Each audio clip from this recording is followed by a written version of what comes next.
J'habite à Dartmouth, qui est dans l'agglomération de Halifax.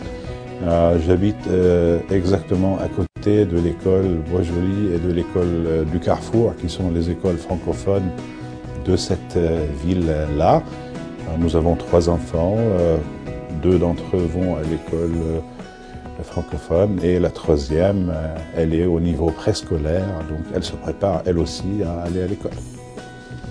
Je commence à travailler à 8 h du matin, je finis vers 3 h de l'après-midi. C'est une pratique située dans une petite communauté qui s'appelle Fall River, qui se situe un peu à mi-chemin entre Dartmouth et l'aéroport international de Halifax. Une communauté d'environ 10-11 000 habitants, très tranquille, très bien.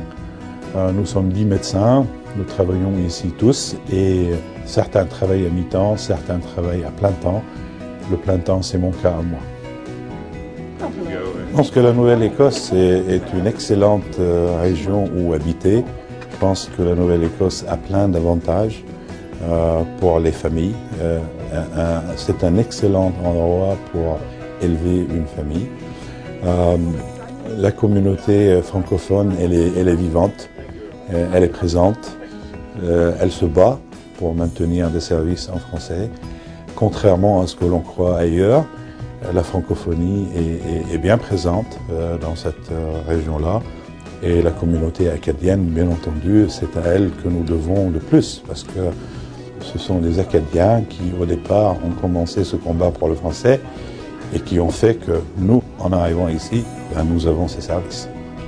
Mais je pense que, d'abord, il ne faut pas avoir peur. La province est assez accueillante, à mon avis, plus accueillante que beaucoup d'autres régions ou d'autres pays que moi, personnellement, j'ai connus.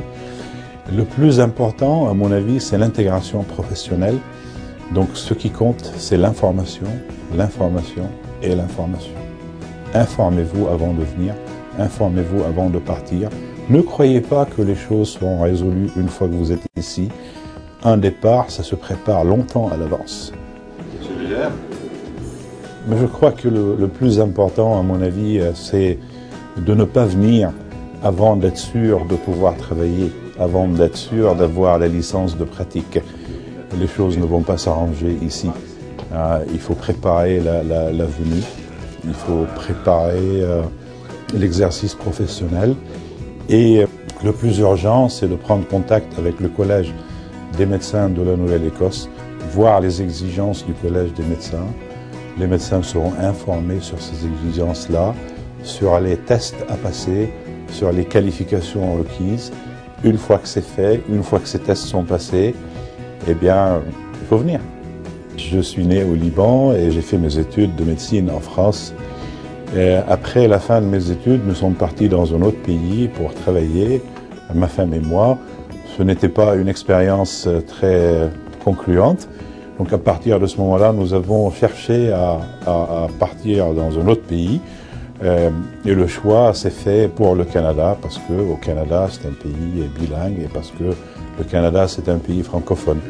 Je suis venu il y a 4 ans en Nouvelle-Écosse et depuis ma venue, je pense que mon intégration s'est très bien passée, ce qui fait que je suis resté en Nouvelle-Écosse depuis 2005. Et quant à la satisfaction professionnelle, je peux dire que je suis entièrement satisfait, à la fois pour mes relations avec mes patients et puis avec mes collègues et pour notre intégration dans la région.